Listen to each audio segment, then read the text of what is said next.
Welcome to Bobby Owsinski's Inner Circle. I'm Bobby Owsinski, and this is a show all about music, music production, and the music business. My guest this week is former manager of the Police and IRS Records founder Miles Copeland.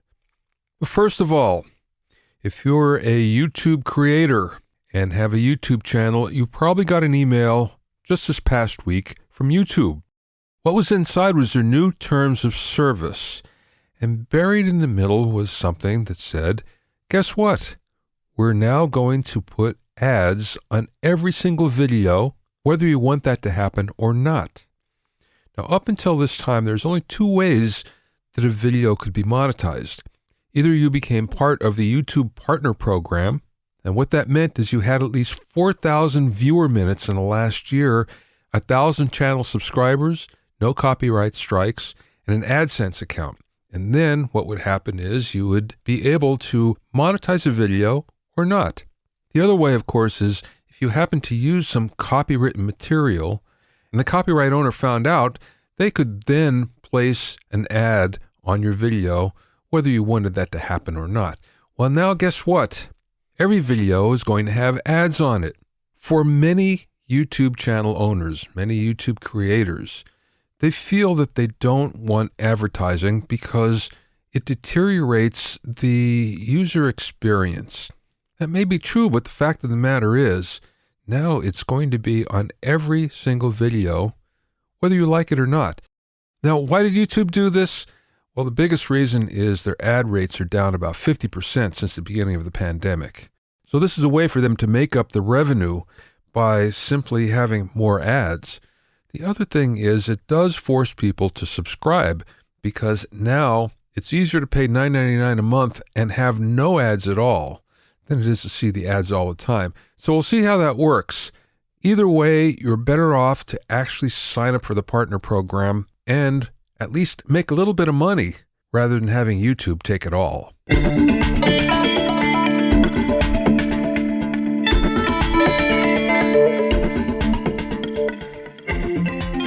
If you have any questions or comments, you can send them to questions@bobbyowsinski.com. Don't forget about my online courses on mixing, production, branding, and music business success at bobbyowsinskicourses.com. Also, get an expert analysis and objective opinion of your songs and mixes as a member of my Hitmakers Club. Go to hitmakersclub.com to learn more.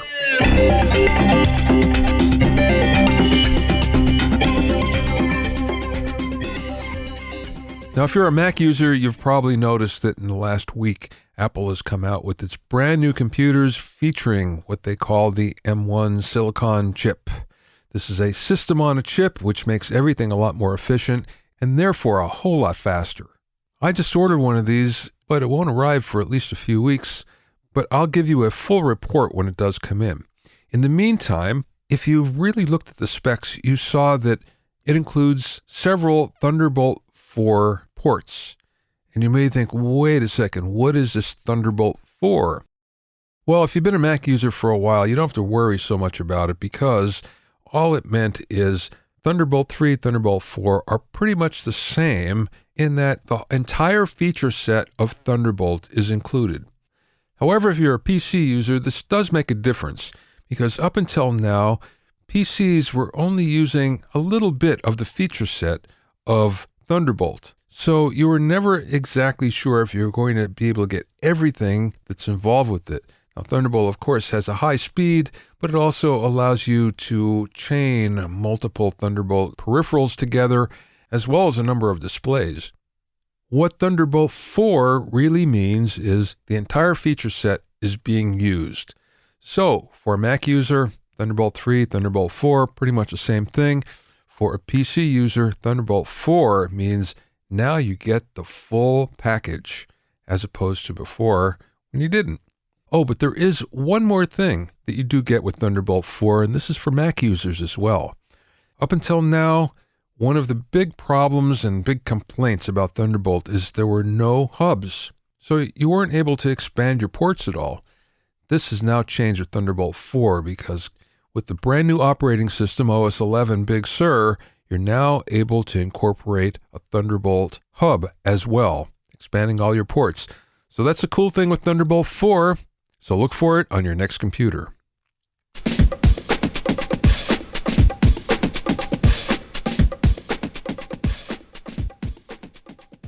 My guest this week is Miles Copeland, who managed the Police and created IRS Records. IRS was at the forefront of punk and new wave as the home of bands like REM, the Bangles, Dead Kennedys, the Go Gos, and many others. He also managed Sting in his solo music and film careers. The son of one of the founders of the CIA and a mother who worked for British intelligence, Miles and his brothers grew up in the Middle East, which greatly influenced his openness to new music. He now owns and operates Copeland International Arts, which features musical styles from all over the world, including the Middle East, world music, Irish, tango, flamenco, and Polynesian. In part one of the interview, we talked about Miles growing up in Egypt and Lebanon, getting involved with the upstart punk scene in London, behind the scenes at IRS Records, hearing the Police's Roxanne for the first time, and much more. I spoke with Miles via phone from his home in Los Angeles.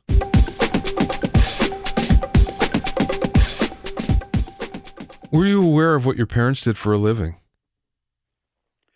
Well, remember, when I first went to the Middle East, I was, age 4 or something, and I left when I was age 6. So at the time, my father was the station chief, the CIA station chief in Damascus.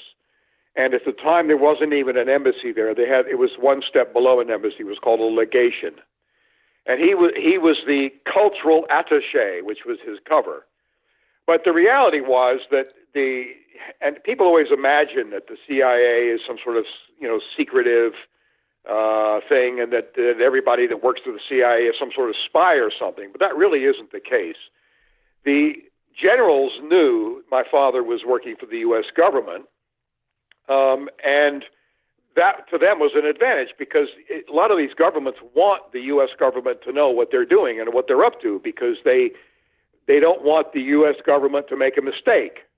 So when my father was in Cairo, for instance, Abdel Nasser, who was the president of Egypt, knew he was CIA, and actually had requested the CIA to send an intelligence officer who could help him design his own CIA, and that was my father. So the local governments knew that he was actually a CIA operative. Not everybody in the country knew, obviously, but certainly the people that needed to know in the Syrian government and later in the Egyptian government, they did know that he was CIA. So I, as a kid, didn't really know what he did until I was probably 12 or 13.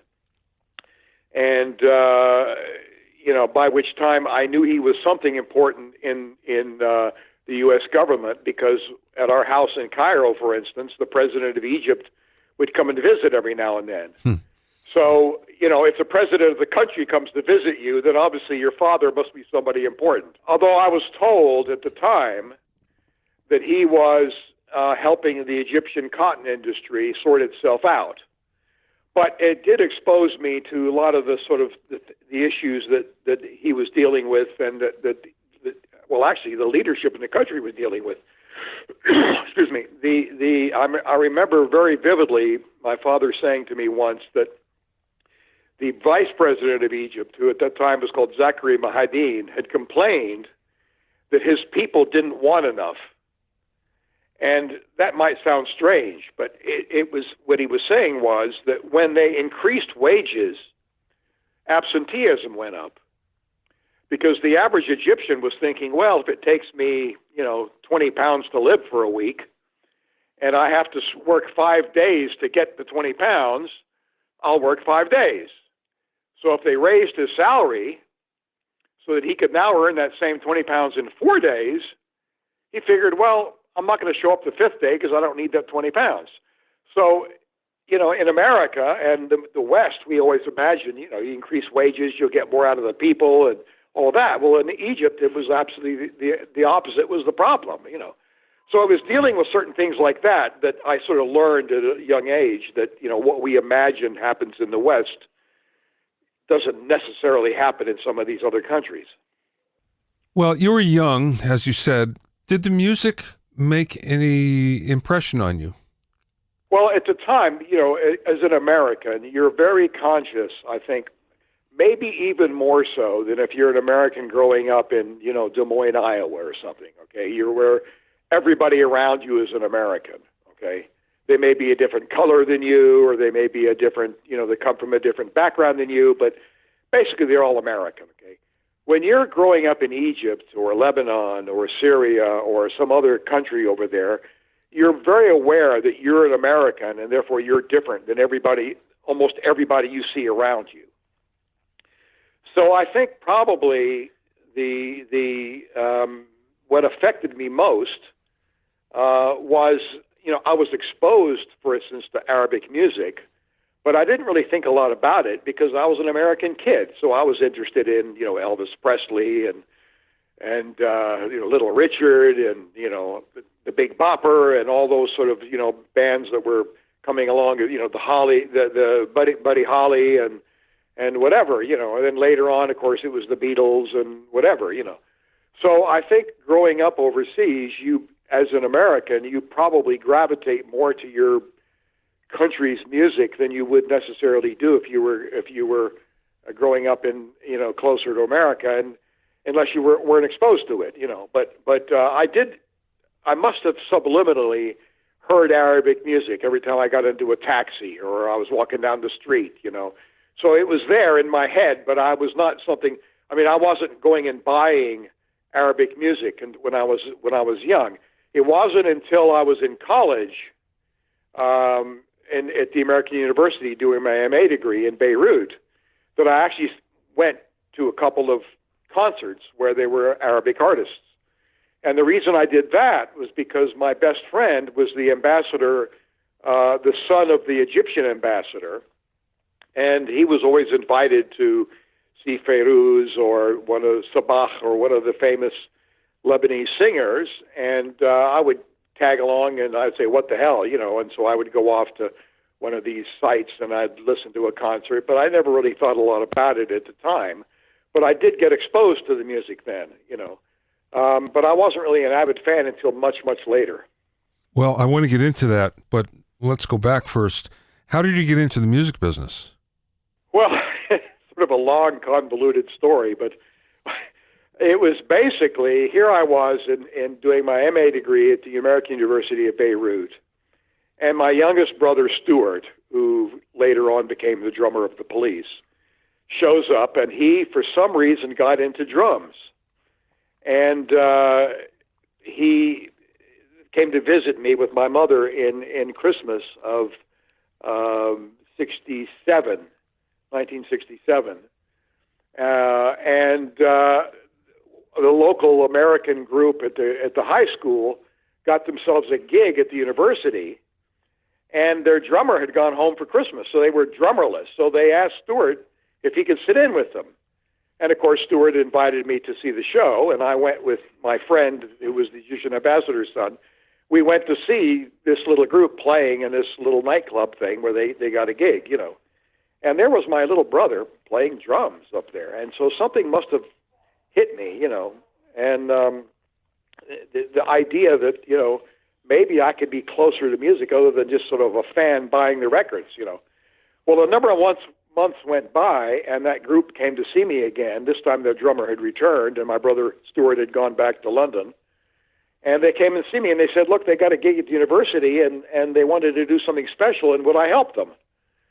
And I said, well, what the hell, So I did, and I had some black lights and some fluorescent paint and whatever, and we said, well, let's do what we've been reading about in the papers about, this psychedelic stuff that's happening in San Francisco. Let's do a psychedelic event at the university. Well, of course, I had no idea what that meant, and either did they really.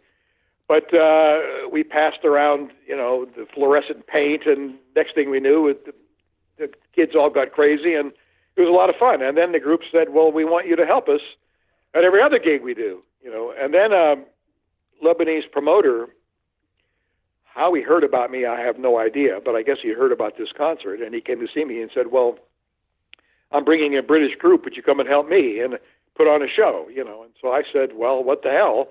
And next thing I knew, this British group arrives, and they're playing in one of the hotels in the mountain during the summer, and I was helping them out, and it turned out to be a group called Rupert's People.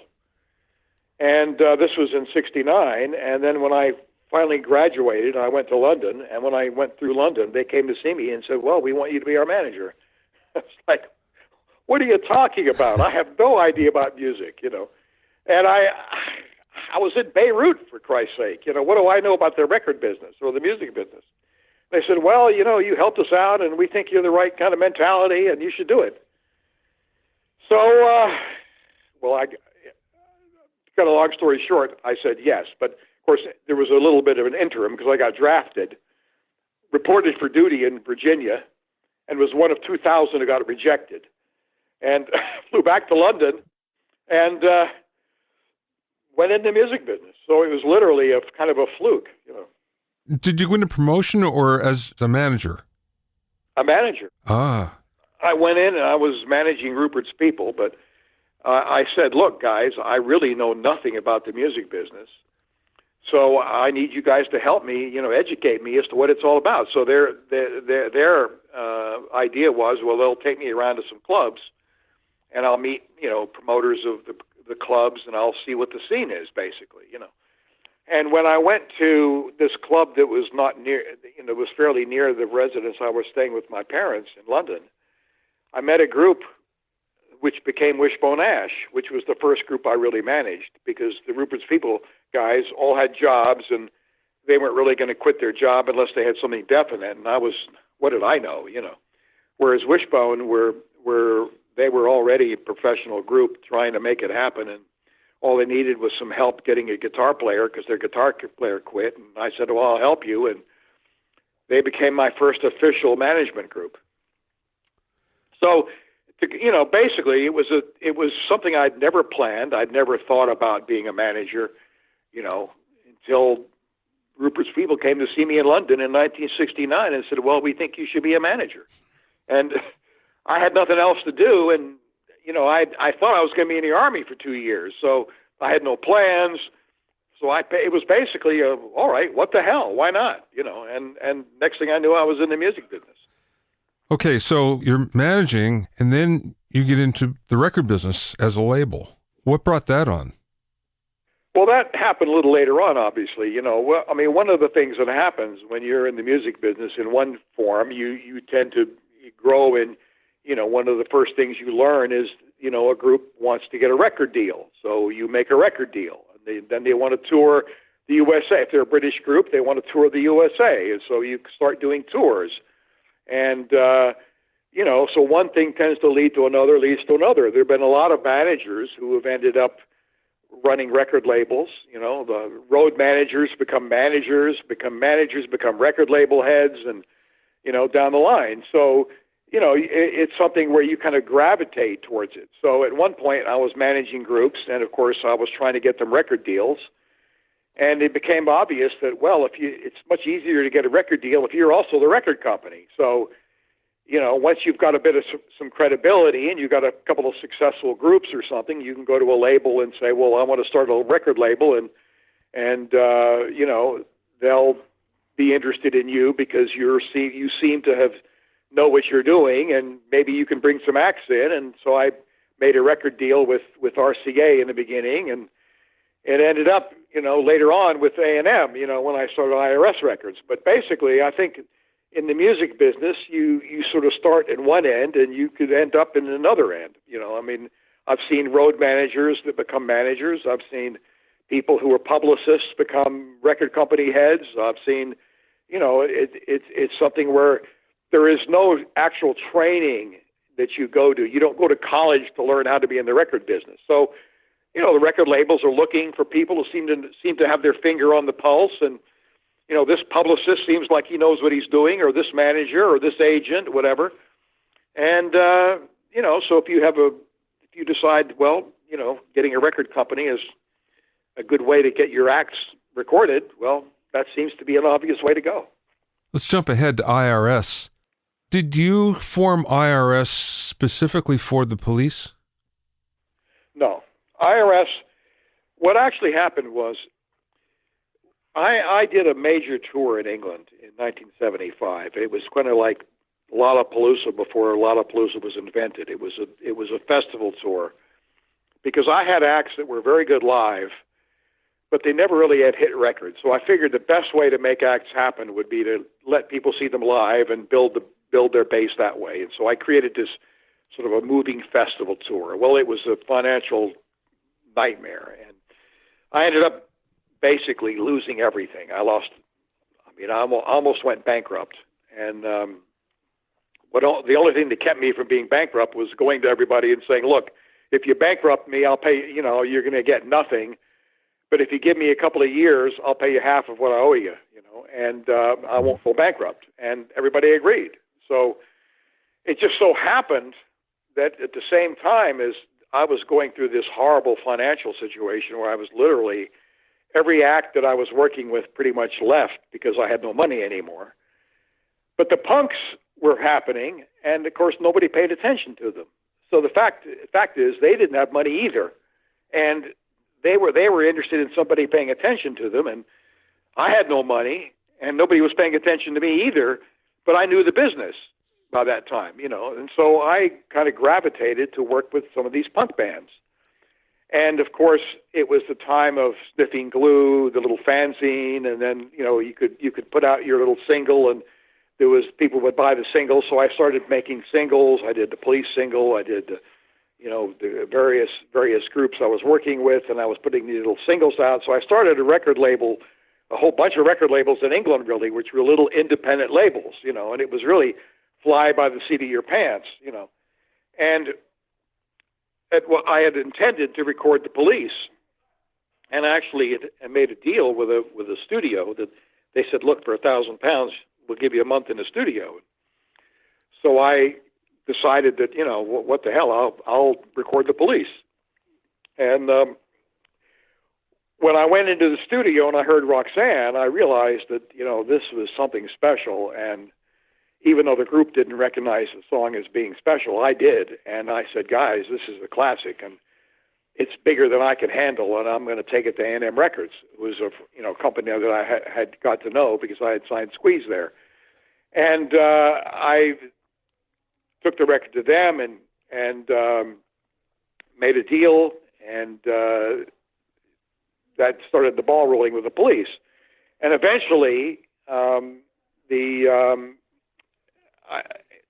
A&M Records in America got behind the band, and I mean, as history knows, the Police became a pretty big happening group, And as they were happening in America, I started having a lot of these bands that I was working with in England sort of saying to me, well, what about us, Miles? You got a Police happening, and what about us? We want to go to America too, And so I had these groups wanting to get their records out, and I was thinking, well, if I go to Jerry Moss with Chelsea and with some of these, the Cramps and some of these other wild groups I was kind of working with, he's going to look at me like I got two heads, So I went to Jerry Moss and I said, look, Jerry, here's the deal.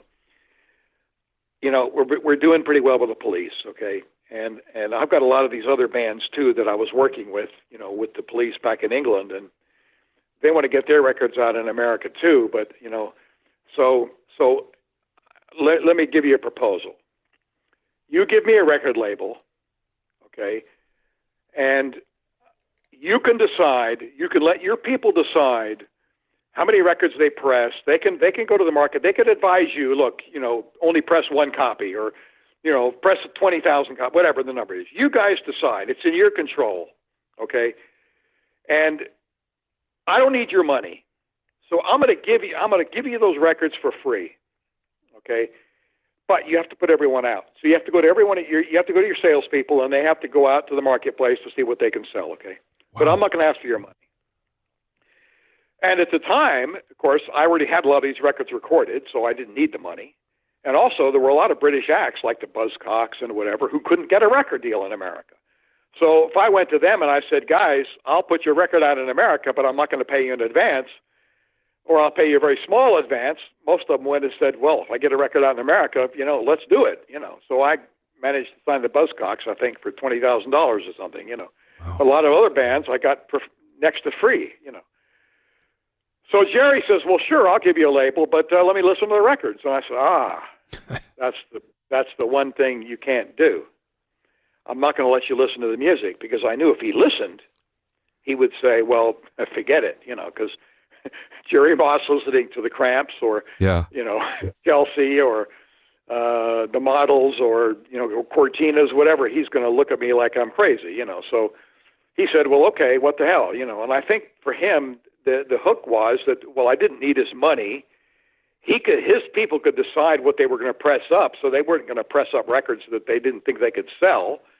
So the risk for him was pretty negligible, And that was really the hook that made him say yes, And that was sort of a lesson that I learned. It was the same lesson I learned with the police: is if you make it easy for somebody to say yes, likelihood is you're going to get yes as an answer, Because remember, I had offered the police to A&M in London. And my pitch to them was, look, I have nothing to recommend this band. There's no press, there's no tour, there's nothing. But the music's great. So here's the deal. It's yours. The record's yours. Costs you nothing. Just put it out. And now listen to the record. And the A&R guy, was probably listening to the record, and now all those normal things that are into somebody's mind, like, what's this going to cost me? What's my boss going to say? Suppose it's a dud.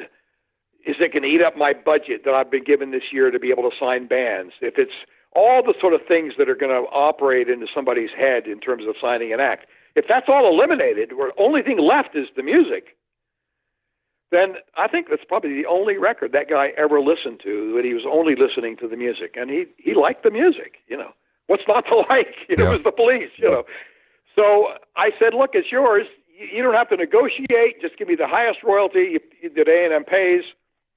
Record's yours. Done.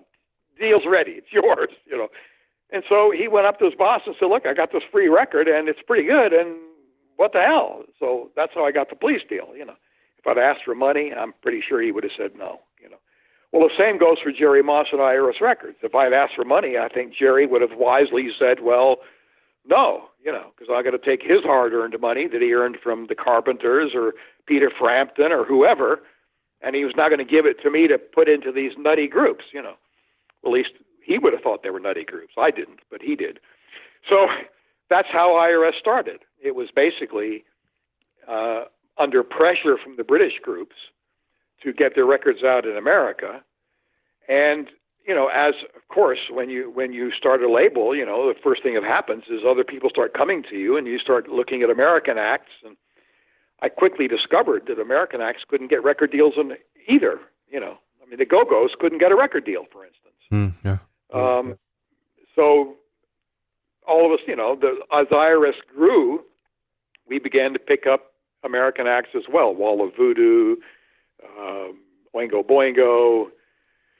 One after another, and of course a lot of British acts. So the label was the start of it really was in England, and it was an offshoot of England, but it became, once the Go Gos went to number one, IRS became, the happening label of probably of the 80s, and with the Go Gos going to number one, it was actually the biggest selling album of the year in the country, which was, a hell of a thing. And of course, it was the first time an all-girl group had ever had a number one record in America. You'd had number one singles, the Supremes and whatever, but no girl group had ever had a number one album. So we were the first. And of course, it was our number one as well, and at IRS Records. And so it really put the label on the map. I'm curious, Miles, when you first brought that deal to A&M America, Jerry Moss, who was responsible for the marketing at that point? A&M was, but I had when I had went to the company, I figured I had already had some experience with them. I had Squeeze touring America once, and met some of the representatives in the company, and the ones that were really keen were the young, unpaid college reps, what they called. They had like 28 college reps around the country. It was sort of an intern program where you had these young kids who wanted to enter the record business, and A&M had this sort of college department, and I think they might have paid them, free records and a little bit of $20 here, $20 there or something. But basically, they were unpaid. And I figured, well, those are guys that are young, they're into what I'm doing, and that's like free marketing team, They'll I was hoping to get on college radio stations, I was hoping to get, the little independent record stores and places where if you weren't a big honcho in the record business, you probably wouldn't go to those places anyway.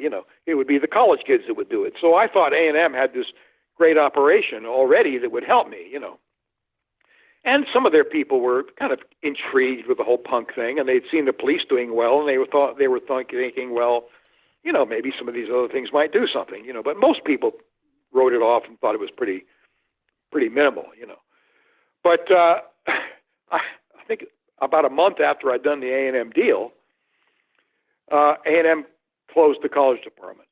So I lost all those kids that I thought was going to be helping me. So I decided I better hire a couple of them, and I hired a guy named Jay Boberg here in L.A., and I hired a girl in New York who had been the local rep in New York, and a couple others, that I had sort of met on the road. But of course, I had no money, so my deal with Jay was, look, Jay, I don't have any money to give you, so I'm going to pay you $100 a week, and but I'll make you vice president of the label. So here's this college kid who, was still in college, and $100 a week. I mean, if it was a real job, he wouldn't have taken it, But the reality is, if he had asked me for a $50,000 a year salary or something, I would have said, well, sorry, I can't afford you. Goodbye, But he accepted it. But I think the hook was that I offered him vice president, to be vice president of a record label at age 20, or 21, whatever. I think it was enough of a hook that he thought, well, how bad could it be? And I think he believed in the music, and as did some of the other people I was working with. So I basically started the label on a shoestring, mainly because I could, and of course that nobody was paying attention to the music, so everybody thought it was a joke. I think Billboard actually had an article after a week or two after the label started saying punk is dead in America. So it was a situation where, nobody was taking it very seriously, and I didn't make it hard for them to enter the business because I said, well, it's free, and so people said, yeah, Miles, where is the turning point on that in terms of the acceptance of punk? I don't think it really was until the Go Gos happened, which was a couple of years later. I mean, a lot of people don't know this, but after the first year of IRS Records, Jerry Moss called me into his office. And he said, Miles, you've been doing this for a year. You put out 8 records. None of them have been a hit. So let's just close the label. It was over. Wow. And I said, well, Jerry, did you make money in the year? And he said, well, yeah, I made money, but, it was nothing to write home about. What was it, $20,000, $30,000 profit or something, okay? Which to an A&M at that time was a joke, Yeah. Well, any major label, $20,000 would have been, drop in a bucket, And I said, yes, but how many times in your career have you made money in the first year of doing a project? And he said, well, probably never. And I said, well, you did with me. He said, well, you're right, And so I basically talked him into giving me one more year, And I said, look, Jerry, give me another year. And he did. He says, okay, what the hell? Because, again, it was a situation where it was costing him no money. I was not pressuring him to saying, why aren't you putting this record? Why aren't you doing that? Why aren't you it was pretty easy, Well, by the end, somewhere along in that second year, of course, the Police exploded in England. They became the biggest group in the world outside the United States. I mean, the second album in England, the first album didn't really do very much. Okay, second album went straight to number 1. We had 3 number 1 singles. It went to number 1 in Hull, number 1. It was huge. It was a mega group around the world. Okay, and so you're selling millions of albums, and I think by deep into the second year, I, as a manager, the Police, Squeeze was doing pretty well, and it was like, well, IRS is not really costing us any money, and the Police is doing so well and whatever, So the second year came and went. Jerry Moss never called me into his office, so I wasn't going to go knock on his door and say, oh, by the way, Jerry, the year's up. What are you going to do? So it was at the beginning of the third year that the Go Gos records, I signed the Go Gos, and their records started taking off. And within that third year, the Go Gos record went to number one. And everybody then woke up and said, well, wait a minute, maybe something really is going on here. And I think that was the time really that IRS as a record company started, people were taking it seriously. Because remember, the Go Gos, aside from the fact that there was every label rejected them because they were girls, they didn't really look upon IRS as a big deal because, we were a Mickey Mouse label that never had a hit, But we were the only game in town, and so they signed to us. And I know when I signed them, where I went to the manager and said, "Look, let's make a deal." She said, "Great, okay." She then went off to a bunch of the record labels again and saying, "Okay, IRS has made us a deal. Do you want to get in?" And of course, every label still rejected her. So she gets a meeting with a group and says, "Look, there's only one person who's interested, and it's this Miles Copeland crazy guy at IRS Records, and that's the only deal there. What do you want to do?" And the girl said, "Well, let's do it." And luckily for me and for them, we did it. And the Go Gos went out on IRS Records, and inch by inch, it climbed the charts. And we had this young college kid who I had just hired to join the company a few months back, who was, again, one of the college reps. His name was Michael Plen. And he was this little bulldog that would just not take no for an answer. He used to call himself the attack hamster. I think he would go to record labels, he would go to record radio stations, and he would say, "Look, I'm not going to leave here until you agree to play the record." And I'm convinced that a lot of those radio stations, they agreed to play the Go Gos just to get Michael Plen out of their place, and they kept playing it to keep him from coming back. So it was one of these stories where, when I look back at IRS and I said, what was really the ingredient that made the record happen? Well, of course, it was the music, it was the work that I was doing and Jay and to keep people in the company. But the real guy that was just this hound dog, this guy that was push, was Michael Plen, who took that Go Gos record to number one. Because when that went to number one, everybody woke up and went, "Oh my God, this punk stuff, it's real, biggest record of the year, girls can play." So the next thing we know, we were the happening label in America. You can hear part 2 of my interview with Miles Copeland on the podcast next week. You can also find out more about Miles at milescopeland.com. It's Miles Copeland, all one word, .com. Thanks for listening and being in my inner circle. Remember, if you have any questions or comments, you can send them to questions@bobbyowsinski.com. Also, to listen to other episodes of Bobby Owsinski's Inner Circle, go to bobbyowsinski.com and select the podcast tab, or go to bobbyowinnercircle.com, where you can find it on iTunes, Stitcher, Mixcloud, Google Podcasts, Spotify, Deezer, TuneIn Radio, Radio Public, and Podbean. At bobbyowsinski.com and bobbyowinnercircle.com, you'll also find a sign-up form for my newsletter and for alerts for new podcasts. This is Bobby Owsinski. I will see you next time.